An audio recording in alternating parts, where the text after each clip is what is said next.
What is a red flag that someone is immature? When they enjoy insulting/roasting people for laughs, but when someone does it to them, they get genuinely angry. Holy F, this is my friend 100,000%. Bullies the fuck out of people, but if he gets made fun of once, he gets so aggressive. Sounds like this woman I used to work with. Always talking shit about everyone else, but if anyone ever called her out on her bullshit, she'd start whining about being bullied. Total hypocrite. Refuse to do the most simple of things, like passing something over or moving so someone can do something. I used to work with a lady who was so immature. If I asked her to help do something or whatever, she would say, "Why? Because you think you are too good to do it?" I couldn't believe her childish behavior, and she was in her 40s. So very lazy and immature. No, she just sounds like a bitch. What bothers me is people who ask for help moving because they've helped you move before, then you get there the day they need help and none of their stuff is packed. Help moving and help packing are completely different animals. If you try to manipulate me into helping you pack when all you did was help me move, then I'm leaving you on your own. I'll even help you pack, in advance, if you ask. But I will not fall into your stress pit of leaving packing until the day of the move. I had a cousin do this to me. They asked me for help moving because I had a half-ton pickup at the time. They promised it was just moving. No packing.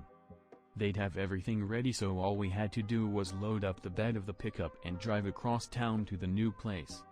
I scheduled a day off from work for moving day with my cousin still promising me that it was just loading up the truck and driving to the new place. Maybe a half-dozen trips, tops. Moving day I showed up and guess who was still asleep because they'd been out drinking the night before? Guess who hadn't packed a single fucking thing in their entire apartment despite it being a week from when they asked me to moving day? Guess who didn't own a single fucking moving box and only had a handful of discount brand garbage bags to put stuff in? I was pissed off and noped out of there after leaving my cousin a note telling them they were fucking retarded and to find someone else to help them get their shit together. By this time of the day more than half my workday was already gone, so I said fuck it and burned a couple of hours at the gun range and then picked my wife up for lunch.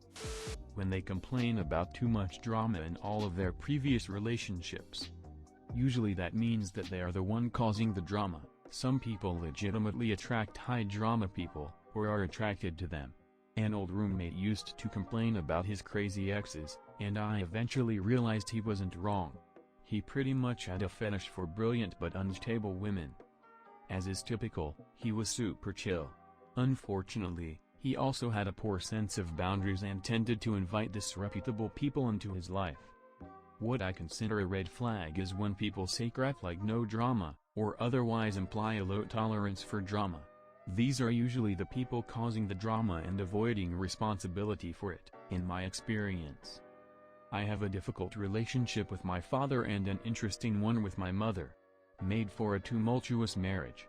It draws me to men who will never fulfill/meet me emotionally, so it makes for fun short-term relationships but bad long-term ones. They say the apple doesn't fall far from the tree. If we grew up in a certain environment, we became comfortable with that environment. We understood it. How to function in it. How to survive in it. If the environment was dysfunctional, then we learned that dysfunction felt normal to us. We feel comfortable with it because it is familiar.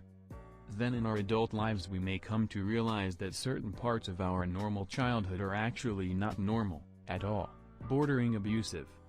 We may come to realize that this trauma we didn't even know we had is keeping us from having happy, fulfilling relationships with other non-traumatized people. Healthy relationships feel abnormal because all we've known is dysfunction and how to love in a dysfunctional environment. Gets mad at a friend for buying their child something and not them. My parents have a friend. They bought me something for Christmas that was kind of expensive but not excessively so. I'm 23, so wasn't expecting it but was appreciative regardless. My parents' friend found out they bought me a Christmas gift, but not her, called me a spoiled brat, and then cried to my parents that they buy me things but not her. What? I guess she isn't a close friend. There's a backstory but didn't want to put it all in the top comment. So, this girl is a drug addict. They've known her for 10 or 15 years now through another family member who she did in-home health care for a long time ago. She's very leechy. My parents are very sympathetic and like to help people. You can see where this is going. They were kind to her once and she hasn't gone away since. I don't consider her a friend of my parents, but they do. All she does is take from them. My parents recently cut her and her boyfriend off, which is why she didn't get a Christmas gift, because she tricked them into giving her $500 to pay her rent, and then the family member from before came over and mentioned how he gave her $500 to pay her rent. She tricked them both. My parents have given, not loaned, her thousands of dollars. I hate to say it, but they are pushovers. But that last stunt she pulled was the end of the line, it seems. In terms of monetary funds, they'll never stop talking to them because they brought her infant daughter home from the hospital and have a really strong bond with her and are terrified of never seeing her again. Down arrow, see below, down arrow.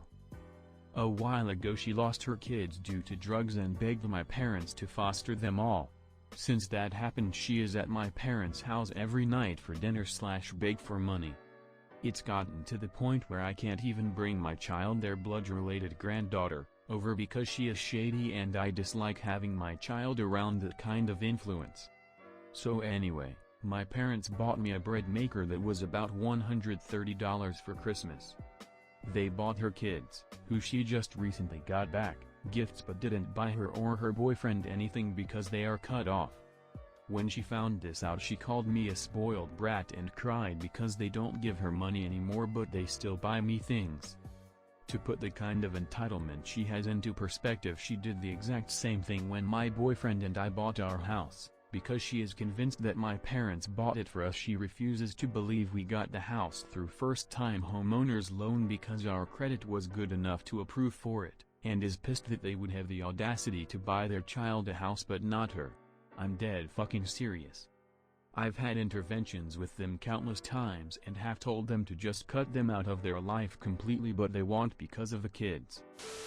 Expecting others to do things for them. Big sense of entitlement. Meet my brother.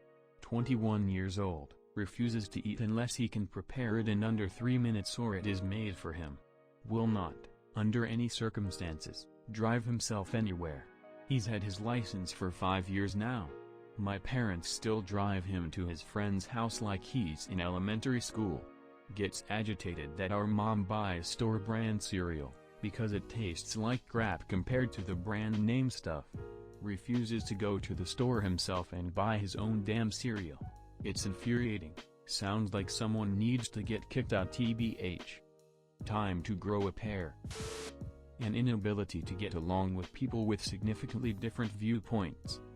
Getting along isn't the same thing as agreeing, and disagreeing isn't a personal attack unless it's made into one. You'll find these differences in pretty much anyone as you get to really know them. Everybody's different. It's the immature people I know who use that as an excuse to constantly cycle through relationships, calling themselves the perpetual victim. Edit. Since everyone is taking this to the logical extreme of open hostility, I feel like I should clarify. My point is not that maturity means subjecting herself to discrimination, humiliation, and outright attacks. No one deserves that. Rather, what I'm saying is that everyone has different convictions with wildly varying implications. And maturity means figuring out your motivations, thresholds, and triggers and drawing your lines in the sand accordingly. This applies everywhere from petty differences to very serious things like bigotry. So if you're gay, no, I'm of course not saying it's immature to completely disassociate yourself from vitriolic homophobes. Swap out the adjectives there at will. What I'm saying is that we all have different thresholds for different things we disagree with, and I think it's healthy and mature to have relationships and discourse within each of our own unique limits. Conversely, I think it's immature to set all those limits down to zero and divide the world into validators and enemies. This doesn't have to be just with hot-button political issues either. I'm talking personality conflicts, culture clashes, and even everyday misunderstandings. When you like to say, if you can't handle me at my worst, then you don't deserve me at best. This gives the illusion that the good days make up for the bad days, when in actuality your worst far outweigh any good days that you may have. Why? 'Cause you don't believe you have any reason to change your mindset or behavior. In your opinion, your best somehow makes up for you being a shitty person. It doesn't, ever. Hey! Make sure you subscribe for more Reddit videos. Have an awesome day.